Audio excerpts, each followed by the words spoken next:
Habari, naitwa Maximilian Matleranke, mstahiki meya wa jiji la Arusha. Kwanza niwakaribishe kwenye ofisi ya meya wa jiji la Arusha.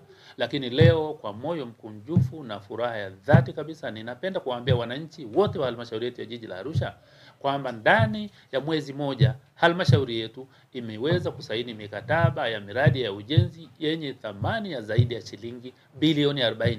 Miradi hiyo ni pamoja na ukumbi wa mikutano wa jiji la Arusha ambao utaenda gharimu zaidi ya shilingi bilioni 6, lakini barabara yetu ya Eso Longdam ambayo ina gharimu zaidi ya shilingi bilioni 3, lakini na ule mradi maarufu wa stendi ya Bondeni. Stendi ambayo ikienda kukamilika itakuwa stendi yenye hadhi kubwa kwa ubora katika ukanda huu wa Afrika Mashariki. Stendi ile iko kwenye package moja sambamba na soko la Kilombero ambayo itakuwa soko la kitalii, lakini na soko pia la kwa Mrombo ambayo nayo itakuwa na hadhi ile ile ya soko la kitalii. Sambamba na hilo pia tuna ujenzi wa bustani ya mapumziko katika bonde la mto Temi.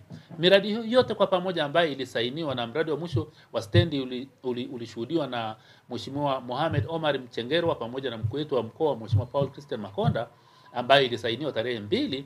Sasa hivi tunapoongea wakandarasi wote wako site, na hii sio namna ya kawaida, kwa sababu kwa kawaida mkandarasi akisaini mkataba anahitaji wiki 2 ya mobilization, lakini tunapoongea mradi uliosainiwa tarehe 2, sasa hivi mkandarasi yuko site. Sio kwamba anafanya mobilization, ameshaanza kabisa kazi ya ujenzi. Kwa hiyo mimi niwape hongera wananchi wote wa halmashauri ya jiji la Arusha, niwatie moyo, lakini niwaambie kwamba jiji lenu miradi ya maendeleo inaendelea. Lakini kwa namna kipekee pia nimshukuru Mheshimiwa Paul Christian Makonda, mkuu wetu wa mkoa wa Arusha, ambaye naye amekuwa ni chachu kubwa ya miradi hii katika jiji letu. Lakini nisisahau pia serikali yetu ya Dr. Samia Suluhu Hassan, ambayo Dr. Samia ndio aliyeleta pesa hizi katika jiji la Arusha. Kwa ujumla mimi niwatoe wananchi wasiwasi, tuache kusikiliza maneno ambayo ni ya upotoshwaji kwamba hakuna kinachoendelea. Kazi kwa jiji la Arusha inaendelea kwa kasi sana, na mimi ninategemea kuiona jiji la Arusha ikiwa